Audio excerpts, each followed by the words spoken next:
Good morning and welcome to Entrepreneurs Hour, right here on WRFR 93.3 FM.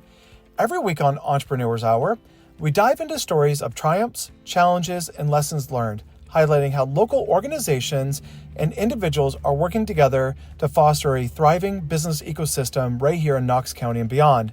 Whether you're starting a business, growing one, or supporting the local entrepreneurial community, this show is exactly for you.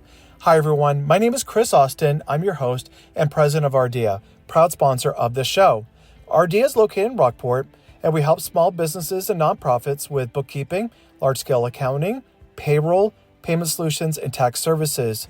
I'm also the president of the Rock Coast Entrepreneurs and a member of the NSBA Leadership Council, representing Maine small business community on a local, state, and national level. I created the show to help entrepreneurs navigate the complexities of running a small business by providing a platform where entrepreneurs can share their journeys and highlight some amazing partners in our region, showcasing the impactful ways they're helping small businesses and entrepreneurs succeed. Let's learn, inspire, and support one another as we continue to build a stronger small business community together. Now, let's get started with today's show.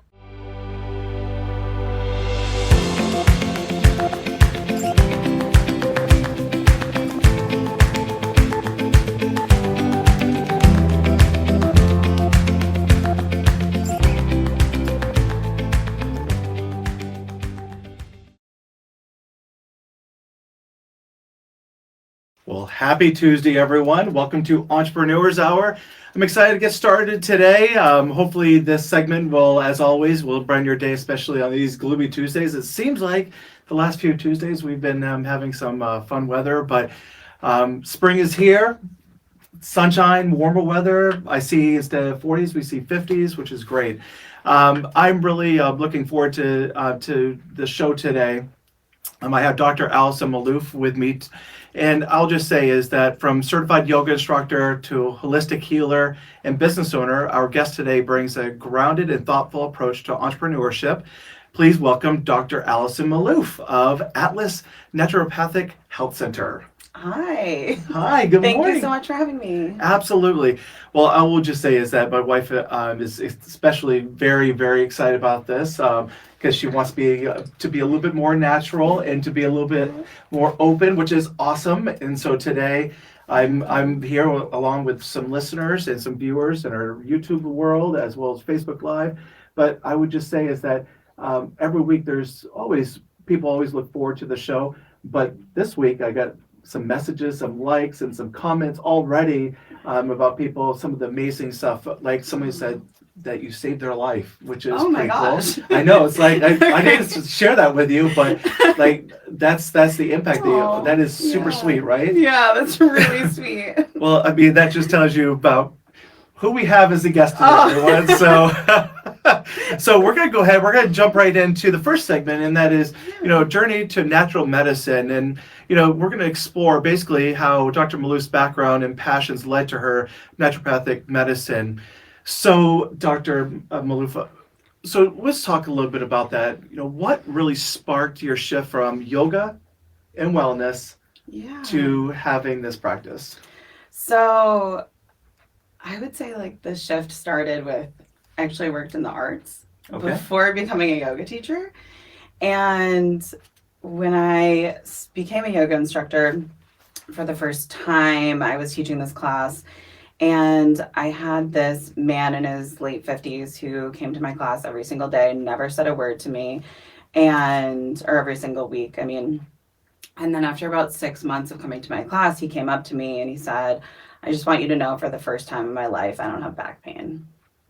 And that was like very, very moving for me to have helped someone and reduce and alleviate suffering.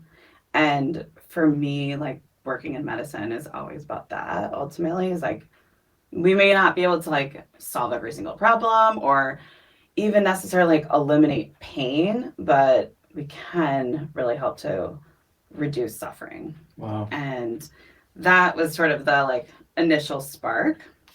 And then I had looked into all sorts of different ways that I could help people and support them in their life. And I had initially thought about nutrition and how important food is.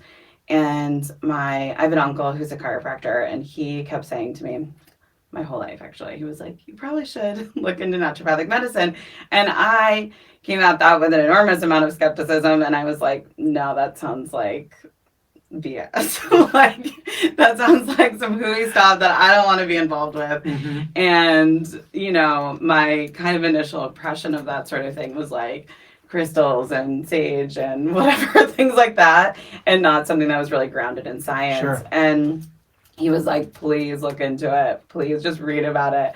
And then I finally did, and I went, oh, I get it now. Like, I get why you were saying this, and I get why you thought I would be fit for this kind of medicine. Right. And so then I looked into all the naturopathic medical schools, and there was like this one that I loved their curriculum. It's really very rooted in science and research, and I knew that was going to be the school for me. I applied to one school, and I was like, if I don't get in, this isn't my journey. Sure. So this is like philosophy of science. Yeah.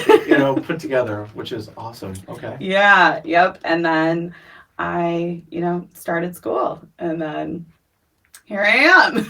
Well, let's talk a little bit about that. Yeah. Because you share with me, so you're from Western Massachusetts, the Berkshires, which is a beautiful area. And so you found a school in Chicago. Yeah. So what was your experience like earning your degree in Chicago? Oh. And in completing that residency, because you also had your residency in Vermont as well. So. Yeah, I did. So in school, in general, I guess I'll share, with naturopathic medical school, there are a lot of similarities to osteopathic medical school and allopathic medical school. So we all go through the same basic sciences. We all dissect cadavers. We all learn about pathology and microbiology and biochemistry. And then what starts to differ is, your allopathic medical doctor or your osteopathic medical doctor tend to have a little bit more time spent in pharmacology. Mm-hmm. We still study a lot of pharmacology though, but we also spend a lot of time learning about other modalities like herbal medicine, so botanical medicine, homeopathy, hydrotherapy. We also learn manipulation, so similar to chiropractors, we just call it a naturopathic manipulation, but it's essentially the same technique. Okay. And then of course everything about diagnosing and all of that. And then our philosophy is a little bit different. So we, like your first day basically of naturopathic medical school, you get handed like a giant stack of textbooks, and then you get put in a philosophy class to learn about the philosophy of naturopathic medicine, and our goal of really looking for the root cause and always asking why. Mm-hmm. So instead of symptom chasing, we really look at, okay, where is this originating from, and how can we support those organs and systems involved in that underlying cause. Gotcha. So you talked a little bit about your journey beforehand. So you're doing this. How old were you when you started going back to college? I started when I was 25. Okay, so this is like, you're into your, adult life, and you're practicing yoga, and then you're like pulling up stakes, and you're going to Chicago to go to school. That must have been like some intestinal fortitude, like some guts to make that jump, right? I have to say, I have just such a supportive family, and awesome. My parents and my brother, and I also have very adventurous parents, and so I grew up in a home where like going on an adventure is, considered a great thing, and so I was very supported in my choice. And before that, I had lived a lot of different places and good for you. Traveled, and it was like very much from this like place of my family. So awesome. Yeah. So so you're now in so I graduated naturopathic medical school, and then there's a process for residency. You apply and you might get matched. Not everybody does. So at the time of when I was doing my residency or applying for my residency, I think now it's expanded a lot for naturopathic students, but at the time there was just over 100 spots in the country for residency. So hopefully that keeps expanding over time, because Sure. I think it's such an incredible way to learn. Not every state requires a residency for licensure. Um, Only I think a couple of them do, but I wanted to do it to just learn under other naturopathic doctors. And so I was accepted for residency in Vermont near Burlington. And that was an amazing experience as well. So I don't know if you have any specific questions about that or. Well, no, it's just Yeah. so here you are in your journey. Yeah. Now. How long was that residency? The residency was 2 years. Okay, Yep. awesome. So 2 you're rigorous still years. I bet it was Yeah. intense. A lot of hours. Yes, absolutely. Yeah. And then after you Yeah. finish, and then you get your then credentials and Yeah, so I finished all of that, and then I have always, like, my intention from day one of becoming a naturopathic doctor, I always wanted to open my own practice and be a business owner. That's something I've always wanted. So I knew that was my goal after my residency, and it was just a matter of like where exactly I was going to do it. And Maine had always been a place that I loved, and I went to like sleepaway camp here when I was little. Okay, and that's when it started. that's where my like love of Maine started. Well, that's perfect segment. Is that Yeah. why Maine? Maine? Why would you start a practice here? I think, well, as a kid, and maybe it's just because I did these like 2-week sleepaway camps, but I always felt so much freedom here. Yeah. And I always loved nature. And this particular area is a lot like the Berkshires in Massachusetts. And it's like sweetness and the community that's here. And that is something I've totally fallen in love with. And I like a more quiet, like slower paced life rather than a city. Like Chicago is exhausting for me to live in and is not a place for me to stay long term. That's awesome. Yeah, so that's kind of why I landed here. Yeah. So if you don't mind me asking, like what camps were you going to? Oh my gosh, I don't remember the name of the camps. And I actually had this conversation with my mom not that long ago. I was like, what was the name of that camp I would go to?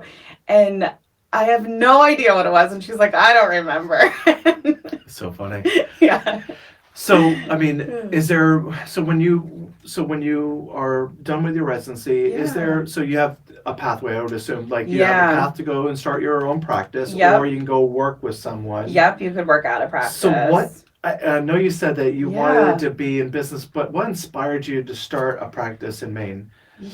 Versus working with someone, because that would be the safe bet, right? Yeah, that's definitely a safe bet. It's a lot less responsibility, like a lot less responsibility, right, than opening your own business, running your own business. Exactly. But I think I just really wanted control over the care that my patients got, and the only way to do that is to be in charge of everything. And so I wanted to be able to say, like, okay, when you walk in my door, like, this is what you're going to experience. And the way to make that happen is, to start your own business. So that was kind of the motivating factor. Here we go. Yeah. Terrifying, yet exhilarating at the same time. It's a weird, and that's why people get hooked to that feeling, that rush of like the unknown.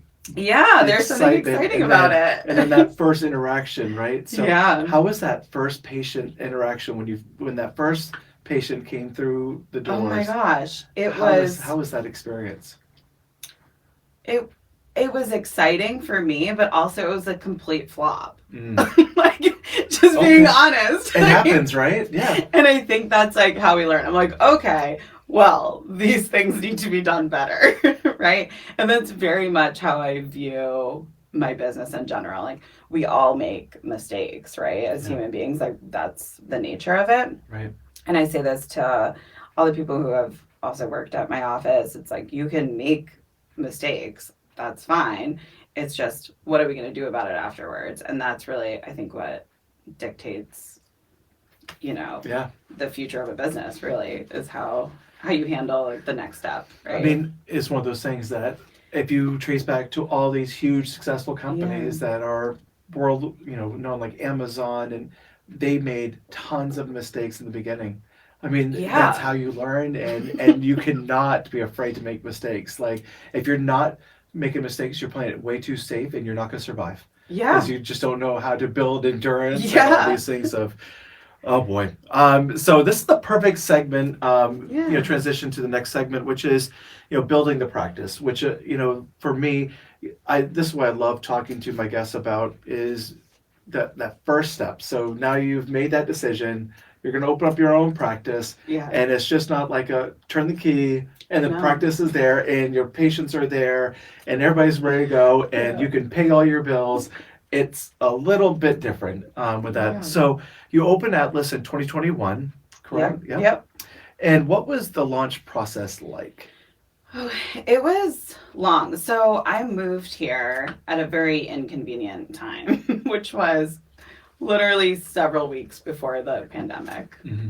And so that happened. And then I went, oh, wow, well, what am I going to do right now? Because our world's shutting down, right? So there was a lot of unknown as we all experienced a whole variety of things during that year of 2020. And so I still was determined, obviously, to open up my practice. It was just like, what is that timing going to look like? Yeah. And that really shifted. And so I, waited, but I did a lot of thinking, a lot of writing, a lot of brainstorming, a lot of all of that during that time and putting together, all of my lists, my many, many lists of things that needed to be done when I did get to open. And then I found my sweet little building, and that was in September of 2020. And then I spent those 3 months before January just prepping my building and making everything, ready to accept people into it. I mean, so you're the third yes in a row that started their business during the pandemic, which is just, what a crazy time we were living in, right? And what an insane time to start a business. When we transitioned from Osmond Page to Ardea for us, that was January 2020. We had no idea what was about to happen. We got a nice office, and we're like, oh, it's going to be fine. This is just a hiccup. But you're in the heat of it. This is September of 2020. Yeah. Giddy up. And I went, all right, well. Oh, no. You went right into an office space, right? Yep, I went into an office space, and it was a doctor's office before. Okay. So the infrastructure was there. Yeah, which was helpful. So I didn't need to build out exam rooms or things like that, but it did need to be a little updated, I would say. Yep. Not as sterile as because I moved into a doctor's office as well, and they were like, "Wow, this is very sterile feeling." Yes. There's definitely a sterile feeling, and it was also just, it had been run by Maine Health, so it had the Maine Health look, which that's fine for them, right? All everything's beige everywhere, but that wasn't the feeling I wanted for when a patient walks in the door. I want them to come in and feel like they can take a deep breath, and arrive and be here to heal and not be worried about all the things that happened before, all the traffic they might have hit or the whatever that went on in their life before they arrived, and they could just be present in the space. And I don't think beige walls bring you to that place. So very true. So now you have your location, you have you have this degree that you're ready to really start helping people and really start that journey. But it's just not, like I said, it's just not like flipping a switch. It's not. So with your practice, did you seek out every business? Let me start. I'll turn it back a little bit. Every new business, usually sometimes you're in it to win it by yourself with no support system at all. But some of the more successful stories is because they had a circle around them of maybe mentors, business, business mentors or anything of that nature. So did you have anything like that? I definitely, again, have the support of my family, and both like immediate and extended family. And so I mentioned my uncle had his own, he's a chiropractor. He ran his own medical practice, Wow. his chiropractic practice. So that was a big resource. That's a great mentor to have. Yeah, very close resource, obviously. Yeah. That I can talk to anytime. So that was all very helpful. And then there are, then my mentors from my residency. I still, we're keeping in touch with them, and they were so wonderful about helping me with anything in terms of getting things set up and sort of the steps to take. And I also felt while I was in my residency that because I knew at some point I wanted to run a business, that the business manager there was like happy to teach me. And I always sought that out as something a little extra beyond my normal residency duties. Mm-hmm. It was just to like learn more from her. Like, what are you up to over here? Right. And so that was also really helpful. So your specialty is obviously what you do, right? Yeah. And I'm sure in your residency, as well as when you're going to school in Chicago, they didn't teach you accounting or IT or all these things that run the business. So let's talk, and I'd like to dive into the business part of it, because it's something that I've been really wanting to do more on this show, because our listeners and other entrepreneurs, this is an area that they sometimes struggle in, is surrounding themselves with people that do these specialties, but sometimes you don't have a budget in order to be able to do those things. So, so when you open the doors, was it just you and your patients, or did you have a staff? So I had a family member helping me occasionally, and I also again, utilizing family because they're not, very helpful, right? That's awesome, yeah. I have a family member who does a lot of, done a lot of bookkeeping, and so that was hugely helpful. So that I was all like set up from the beginning of having like very good books, So and important. That is really important. So important. It's incredibly important. So because you don't know if you're making any money or not. It's not about the checkbook. Yeah. So then, like when you do hand things over to your CPA or do your taxes, then it's not a complete nightmare, right? Because that gets expensive very quickly. Yeah, it sure does. Exactly. Yeah. So I've learned a lot of that, and then that family member has like remote access to my books to help. So whenever I have a question or have any issues, or if she'll take over and help with that. Yeah. So, and it's nice because that's always a scary thing, right? The money piece of things is like handing over your trust and your money and your business over to someone that you don't necessarily really know or don't have a relationship with, and that can feel a little scary. So building that trust with someone if they're outside your family and making sure like things are done the way that they should be. In my world, we do bookkeeping for clients, and that is the biggest, when somebody's been doing their own books. Yeah. Number one, we're like, oh boy, you're not trained, so that means that we're going to have a little work, and that's okay. That's why you're bringing us on. Yeah. The next step is letting go. Yeah. And that vulnerability, right? That's of, okay, so I'm about to give you everything, so if you mess this up, I'm in trouble. So that's trust as well. Yeah, trust is so important. It is really, really important.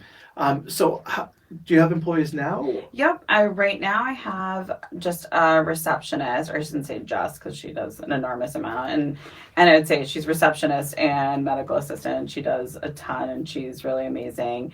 And I'm hoping, this is like fresh off the press, that I'm going to be hiring a massage therapist soon. Very cool. Yeah. So that will be really great to bring that person on. And I had one a while ago, and then she moved on because she just moved out of the area, and so I'm excited to bring on another person. It's so important. Yeah, absolutely. And I utilize a massage therapist. Yeah. Ainsley Pine is awesome. I'm just going to a little shout out for you out there, but also too, it's there's just not enough of massage therapists, and the benefits, both not just physically but also your emotions, because if you're tight and you're in pain, and Oh, there's Absolutely. so much that goes into that. Yeah, it's just another modality of healing. Mm-hmm. And to be able to offer that, I think will be really nice for my patients and the community. Awesome.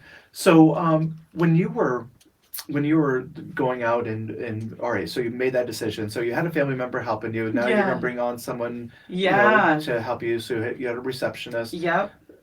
How did you post for the job? Like, because especially during this time frame, it's not easy to find someone. So that receptionist, she has like moved on to another job, but that particular one, she was looking for a job, and it was like a friend's friend was like, this, sweet lady needs a job, and I was like, okay, I'll just interview her, and I loved her, so I just hired her. Awesome. I didn't interview anybody else. It was just the one person, and I was like, please, I would love to work with you. And she was wonderful. She worked for me for a few years, and now I have a new person working for me. Her name's Emma, and she's just a doll. Yeah. Mm-hmm. It's so cool when you have that personal, and I've been there where you have such a great connection with someone instantly, and you, especially, they've been vouched for. Yep. So now you can trust that the person that referred them to you is okay. So so you've almost vetted them. Yeah. Now it's like, okay, can you do the job? Okay, check. And then that personal connection, because what people don't realize, especially in a small office, like if you don't have a good dynamic there, it can make important. Because reality is you work with someone in your office or in your business or whatever you do. You work with your employees, your peers, and you spend more time with them than you do your own family. I think that ultimately the two most important things end up being personality and learnability. Like that ability to learn more than anything else, right? Because it's like, okay, if you're willing to learn, then you can do anything, right? Very much so. Yeah, but you can't change someone's personality. So I think those two things are really important, and especially in a small office. And what kind of, and I try to be very thoughtful with all of the things that happen in my office, but what is that experience like? And I personally have had so many negative experiences with the receptionist at a doctor's office. And the gatekeeper. Yes, and that's their approach, right? Yes, and that's important, right? Like Emma absolutely is a gatekeeper, but there's different ways to be a gatekeeper. Guard or gatekeeper. Yeah, right? I think they're two different things, that's right? True. The guard is stern, and to everyone. They could be the enemy. They could be someone that's encroaching on your business, right? Yes, exactly. And so, that, of course, that's, if you were to call my office as a new patient, the first experience you're going to have is talking to her. So what is that like, right? That's the initial experience that you're having before you even walk in the door. So that's important to me. Yeah, absolutely. There's a lot to unpack there. Boy, we've all had that person. You're like, I know you're a nice person in general. Yeah. I mean, we had that experience, my wife and I, with a veterinarian office, and that front person was just so toxic. And that practice excelled after that person moved on, and it was because that initial interaction, especially where these people are reaching out to you because they could be in pain, they could have something, they're suffering in some way, right? And they want to move forward, they want healing, right? And how can they start that journey of healing if they have someone, the guard station with the ready to roll? All right. So I know you talked about your residency. You had some great mentors. So now fast forward, now you're into your business. How important is it to keep connected and have a network? So do you have a network of other naturopathic so doctors? we're a fairly small community of naturopathic doctors here in the state of Maine. So we have a Maine Association of Naturopathic Doctors, and it's a really great, amazing community, and everyone is so welcoming. When I joined the association when I first moved here, I was greeted with so much warmth from everyone, and that was just like another sign of, you made the right decision to be here. And So absolutely, there are some other naturopathic doctors that are a little more local, and then also just across the state. And we have a great community, and we have constant emails coming through about different cases or like, what do you guys think of this? And it's really nice to have that community locally. It's really, really important, because what happens when somebody is new or in their business, sometimes they feel guarded as well, right? Protection, like, this is my intellectual property, this is my business, you're a competitor. So, it is so important to be able to bridge that and be able to reach out and have that network. I feel especially with the naturopathic doctors that are near, like very close in our little area of like Knox County, I feel supported by them, and I hope they feel supported by me. And I absolutely have referred people to them when it's something that like, they really focus on in their practice, and it's not something I treat a lot of, or wait a second, you're giving away business? I am. But the patient is probably thinking, thank you so much. You're advocating for me, and that's that's awesome. And that's more important to me than just like, the bottom line of money. And that's not why I went into what I do, but I, obviously have to make some amount of a living to like survive, right? But I do really just care so much about individuals and their healing. So before we move on, so when somebody says, I don't have enough time, I'm the only person in my business, I have my admin, but other than that, it's all on my shoulders, I am working all the time, I'm working 50, 60 hours, why would I want to network with people? So what would you tell them? Why? Because I'm sure that you are out straight, like you are very busy. Like, why is it so important to you to make time to be able to make those connections and network? I think it's important for a lot of different reasons. I think it gets you out of your head and helps you realize, like if you're networking with other business owners, like, you're not the only one in the mud. Like we all are, right? And that sense of community and camaraderie with amongst entrepreneurs, I think is really important, because we're all in the mud. Maybe we're in different puddles, but we're all in the mud. Yes, right? Very true. And so I think that's important. And, I'm new to Maine, so this isn't a place that I'm from, so people didn't even know, like, who's this person that just comes in and opens a medical practice. So I think that was part of it for me, is just, kind of introducing myself, which I think I'm still doing, because I'm still, like, very new, obviously. But I think that's been helpful. Yeah. All right. So sometimes I'd like to, like, dig a little bit deeper. Yeah. So getting the word out there. So you have a network. So you're giving each other business from time to time, especially if you have different specialties that you do. If you're a specialist in one particular healing, right?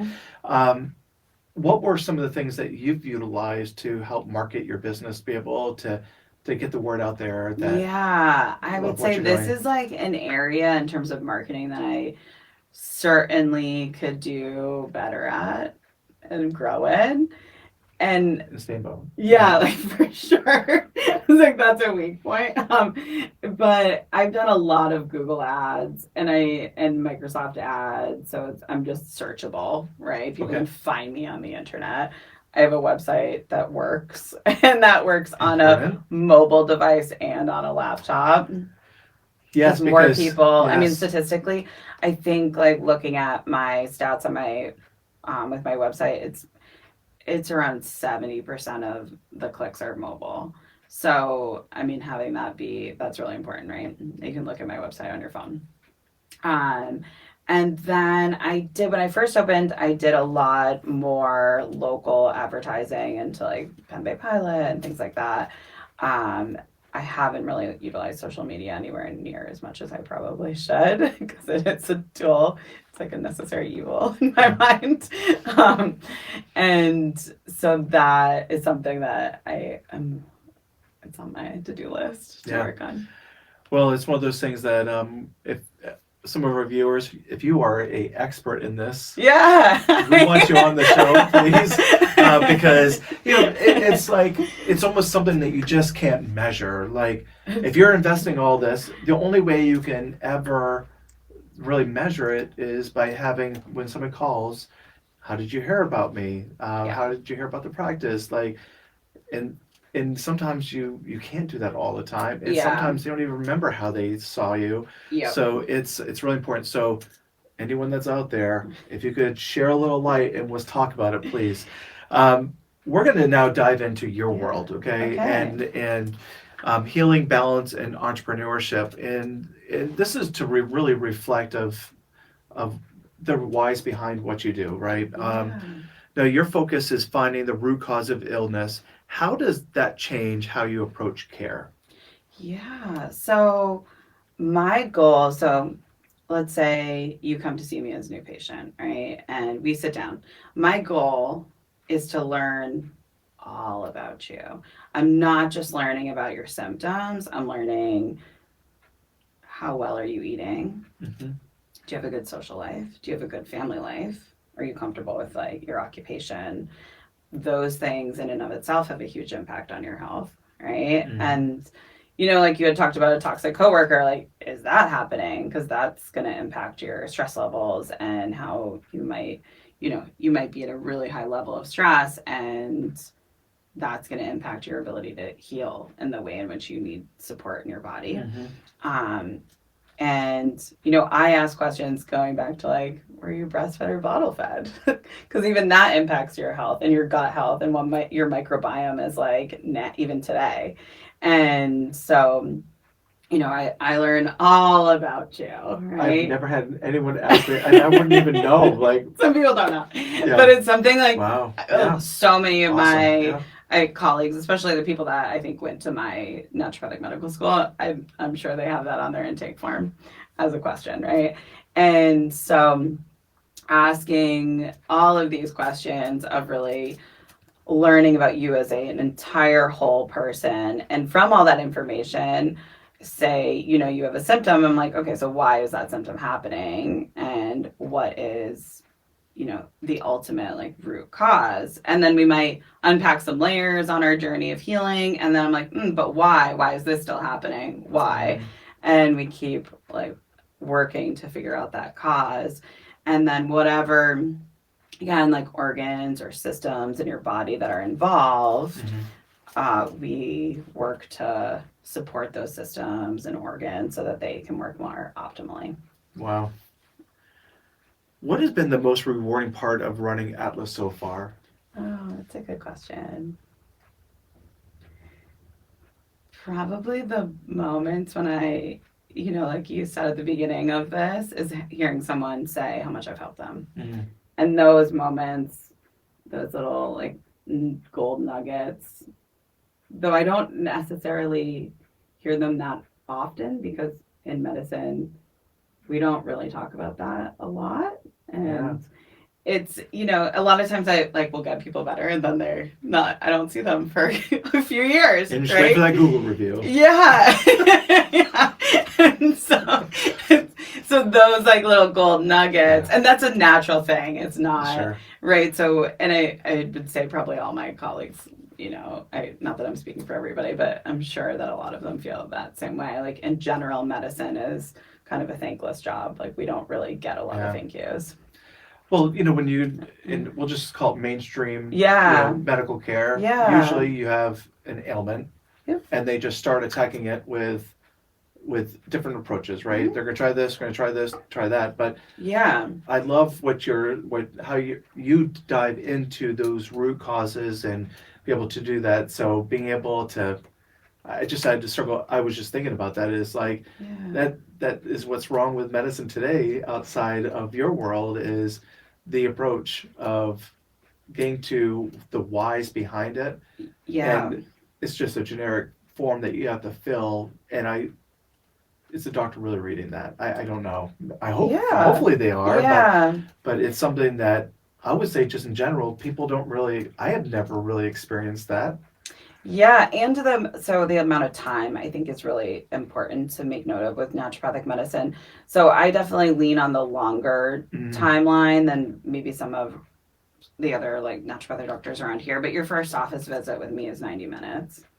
And that's much longer than a typical first office visit with your primary care doctor. 90 minutes is yeah. When you're talking about first one usually is 15. Yeah. Right? 15 minutes. And, yeah. But 90 minutes, so you're really getting to know, your patient. Yep. And so that time allows, me to, again, know so much more about you, which allows me to work towards figuring out like what's going on with you.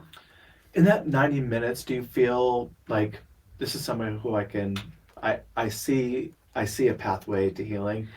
Often. And is it because you see openness in your, especially like if I were to come to you, like it would be like, I don't know what to expect. Yeah. And I don't know if you're going to be the right fit for me. So that 90 minutes, is that what it's really designed for, is be able to build that connection? I think it's building that connection. It's also just time for me to learn a ton about you. I'm there's tenets of naturopathic medicine, and one of them is called dossier, which is the Latin word for doctor, meaning, and the word doctor really means teacher. And I take that very seriously. So doctor is teacher. So when you leave my office after being a patient, one of my big goals is for you to have a better understanding of your own body and what's going on. Mm-hmm. And that is so empowering. So to empower you to know, okay, if I, am not eating, fast food, and this is the result of that, right. Like now I know if I decide to eat fast food, this is, the price I'm paying. And don't look over my shoulder. So having that be, educational, right? Mm-hmm. And what is that really doing to me by making the lifestyle changes, or how did I land here, or what's my family history? Like every single female in my family has had a thyroid disorder, for instance, and then it's like, okay, well, we need to keep an eye on that for you. Like, do you have that going on? Maybe not, but maybe so. And is that being checked in a really in-depth, functional way? So some of the things that my wife and I have been learning is that things are generational.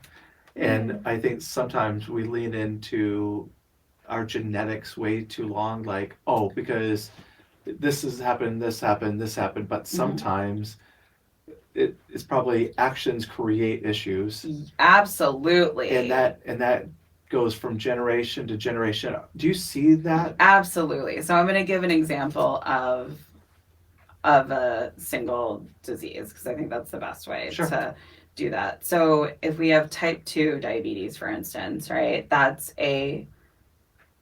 I'll have patients who come in and go, everybody in my family, my grandparents, everybody has type 2 diabetes. Yeah. Okay. So I would absolutely argue, sure, you can go the route of eating the way that your family's been eating.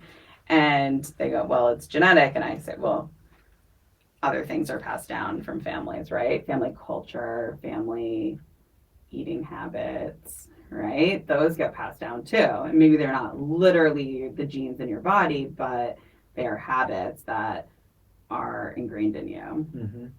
And type 2 diabetes is absolutely a lifestyle-induced disease, and it's reversible. So with lifestyle.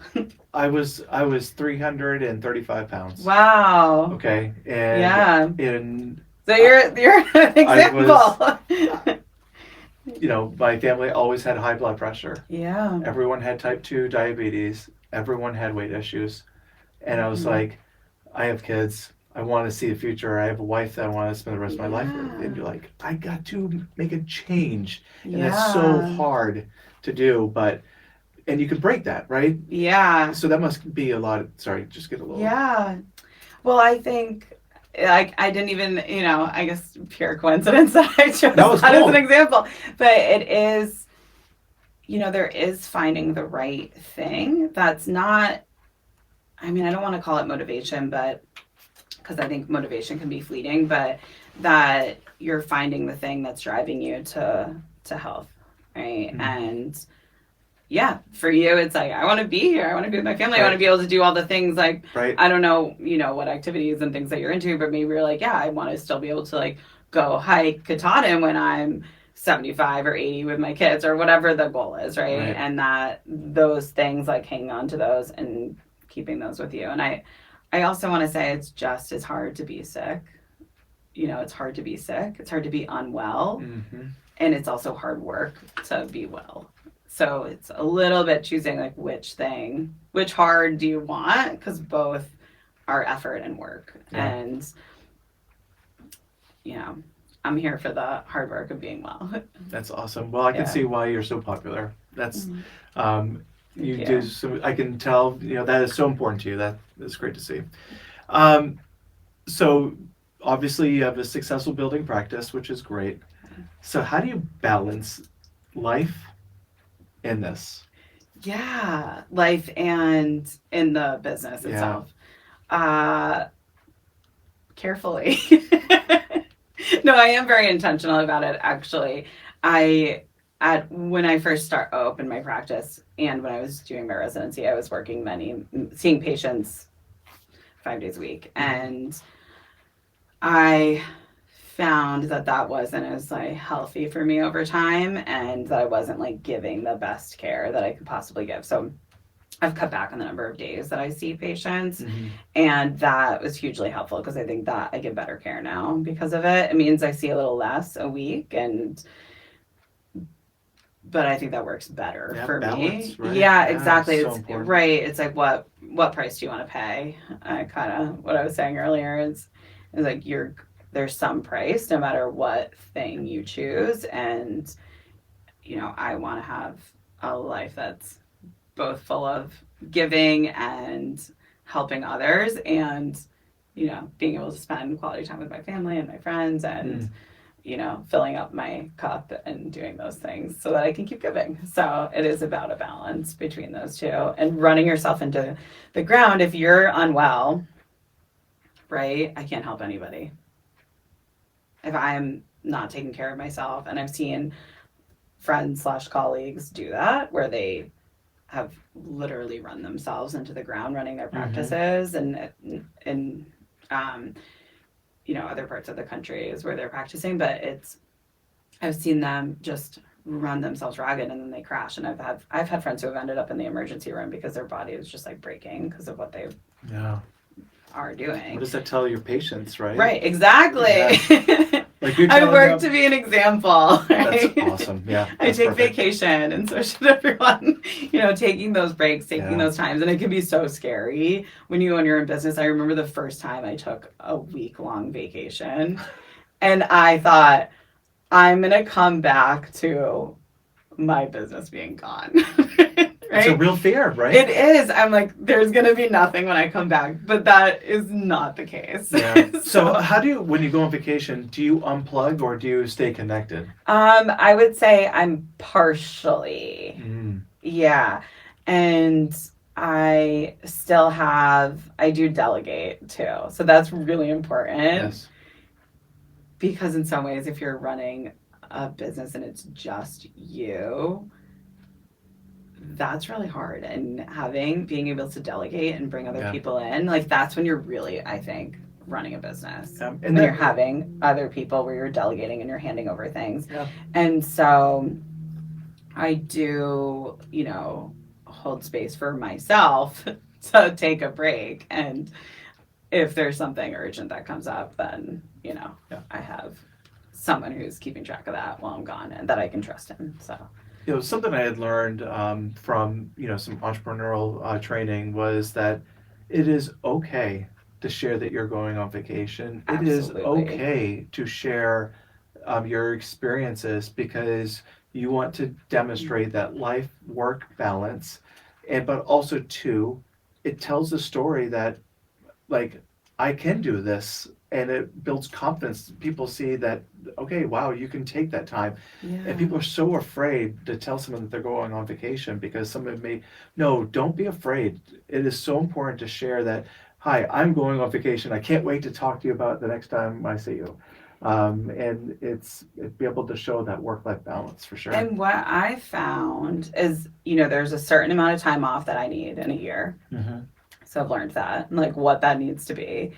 And when I come back from a break of whatever kind, from stepping away, whether it's a couple days or a whole week or whatever, that is just puts me on this like trajectory of working really hard. So I can like come back and just hit the ground running and getting so much more done. And so even though I had that time off, the time when I came back was probably way more effective than the time of me not being on vacation. Mm-hmm. And so it's so important to take breaks and to take a step back, and you become more creative, and then you can look at your problems, because the thing about running your own business is that every single day there's a fire to put out, mm-hmm. at least one, if not more, right? And so that helps you be able to like figure out how to solve those problems better, I think. So you kind of answered like what's next for you. So you're going to be bringing on a massage therapist, which is congratulations on that. Yeah. So what are the long-term goals for Atlas, your practice? Oh, that's a good question. What's your vision? I think ultimately to keep helping lots of people. I would be happy to be bringing on other modalities like massage or potentially other practitioners, if they're the right fit. And again, it's like the right personality, the right whatever. And I'm not in a hurry. I'd rather let things evolve, naturally. And so right now that's kind of, I guess, my vision is just to steadily keep growing. That's really important, because if not, you see so many that launch, right? And mm-hmm. and it's almost like, it's almost like a high, like you're like climbing, and you're like, ooh, you got that taste of success, and then you want the next success, and and then you hit a ceiling, and then you think that you're a failure. No, you just plateaued, and so maybe you just need to make a tweak. It doesn't necessarily mean that you're a failure. Absolutely. Because you're, all the way up, level 10 when you start at 0. Like, it's okay that you're at 10. Like, there's nowhere else for you to go. It's okay to be like that, but sometimes what you need, go at a more gradual pace. Yeah. So that way you can evolve, you can mature within your role in being a business, and be able to go through cycles, through the economic cycles. True. And, environmental cycles, and be able to do that. So that's a great approach to be able to do that. I'm going to jump right in, because we're really having some great conversations. So my favorite part of the segment, and this is for us to get to know you a little bit more through our rapid fire wrap up questionnaire. Here we go. Okay. Favorite herbal tea? Oh, herbal tea. Or just tea in general. Okay, I love tea. I have probably 100 different loose leaf teas at my house, so that's a really tough question, actually. Right now, it's probably a black tea with jasmine. Okay. Yeah. All right. Awesome. Go to yoga pose. Ooh, downward dog. Okay. Best part of living in Maine? Ooh, access to the ocean and breathing that salty air. Okay. Origami animal you're most proud of? Because yes, everyone, she loves to do these, and they're really, really cool. Okay, I've only ever made one of these, and it was a camel. Okay, we could have a segment just on that. So mountains or ocean? I think we just got it. Oh, I don't know, because I love mountains. I love hiking. I know. I have to pick mountains. Oh, okay. Yeah. I didn't see that. All right. Yeah. One thing you've always kept in your office? I have this butterfly that my uncle gave me when I graduated medical school, and it kind of represents my grandmother who passed away. Okay. Yeah. Very special. Mm-hmm. Essential oil you always have on hand? Lavender. Lavender. Okay. One book every entrepreneur should read? Oh.